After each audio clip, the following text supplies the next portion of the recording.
Ito na ang ating update sa ating bagyo na minomonitor, si Bagyong Dindo na may international name na Jongdari. Yung Jongdari po ay mula naman sa bansang North Korea. Na ang ibig sabihin nitong Jongdari, isang uri ng ibon sa bansang North Korea.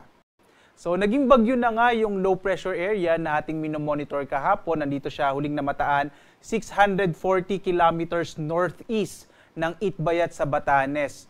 Mula sa pagiging tropical depression kagabi, ito ay naging isang tropical storm kaninang madaling araw at ang kanyang lakas ay nasa 65 kilometers per hour malapit sa gitna at pagbugso ng hanggang 80 kilometers per hour. Kasalukuyang kumikilos ang bagyong si Dindo sa napatungo dito sa may palabas na ng Philippine Area of Responsibility. Ang kanyang direksyon ay pahilagang silangan at ang kanyang bilis ay nasa 10 kilometers per hour. Sa ngayon, wala namang direktang epekto itong bagyong Dindo sa anumang bahagi ng ating bansa at patuloy ang nakakaapekto itong southwest monsoon o habagat, partikular na dito sa may northern Luzon. So inasa natin ngayong araw, malaki yung chance ng mga pag-ulan dulot ng habagat at hindi ng bagyong Dindo, no? Partikular na dito sa may area ng Batanes at Babuyan Island. Sa lalabing bahagi ng ating bansa, makikita nyo, lalo na sa may bahagi ng Mindanao, generally fair weather tayo sa malaking bahagi nating kapuluan, pero asahan pa rin natin yung mga isolated rain showers and thunderstorms sa hapon hanggang sa gabi. Muli, posible na nga lumabas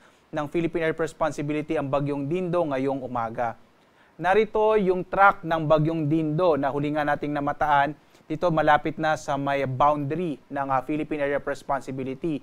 Between 5 a.m. today hanggang mamayang alas 8 na umaga, posibleng nasa labas na ito ng PAR. At mamayang 2 p.m. ang ating base sa ating forecast track na sa 760 kilometers na ito northeast ng Itbayat sa Batanes. At bukas, nasa may mahigit 1,000 kilometro na ito north-northeast sa extreme northern Luzon.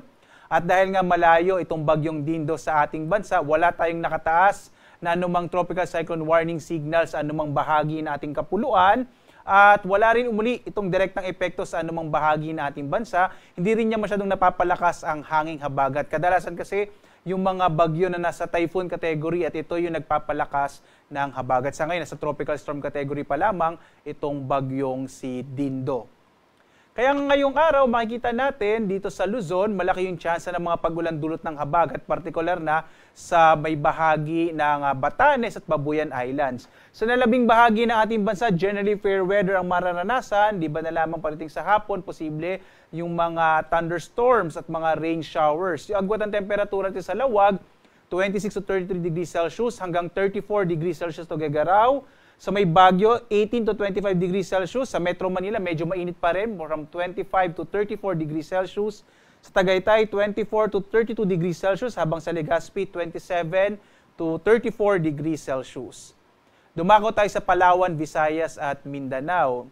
Dito sa Palawan, generally fair weather din ang mararanasang panahon sa araw na ito. Agwat ang temperatura sa Calayan Islands, 26 to 32 degrees Celsius. Sa Puerto Princesa naman, 26 to 33 degrees Celsius. Malaking bahagi din ng Kabisayan ay makararanas ng mga pulupulong pag-ulan, pagkilat, pagkulog, dulot ng mga localized thunderstorms. Agwat ang temperatura sa Iloilo, 25 to 33 degrees Celsius. Sa Cebu naman, 26 to 32 degrees Celsius. Habang sa Tacloban, 32 degrees Celsius. Malaking bahagi din ng Mindanao ay makararanas ng mga isolated rain showers and thunderstorms, lalo na sa hapon hanggang sa gabi. Inaasahan natin medyo mainit pa rin yung tanghali dito sa may area ng Mindanao. Agwat ang temperatura sa Zamboanga, 24 to 33 degrees Celsius. Sa Cagayan de Oro naman sa 25 to 32 degrees Celsius, habang sa Davao hanggang 34 degrees Celsius ang temperatura.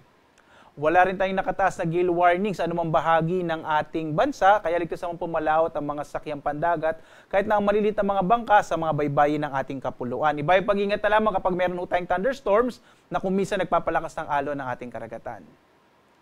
At ito po ay patuloy pa rin tayong sundan sa ating iba't ibang mga social media platforms sa X, Facebook, YouTube at sa ating website pag-asa.usc.gov.ph, lalong-lalo na para sa update ito sa bagyong Dindo na inaasahan na nating lalabas ng Philippine Area of Responsibility ngayong umaga. At sa ating mga social media platforms, inilalabas natin ating mga thunderstorm advisories, rainfall information, flood advisories, mga heavy rainfall warning. Kaya natili pong nakatutok at nakasubscribe sa iba't ibang mga social media platforms ng DOST Pag-asa.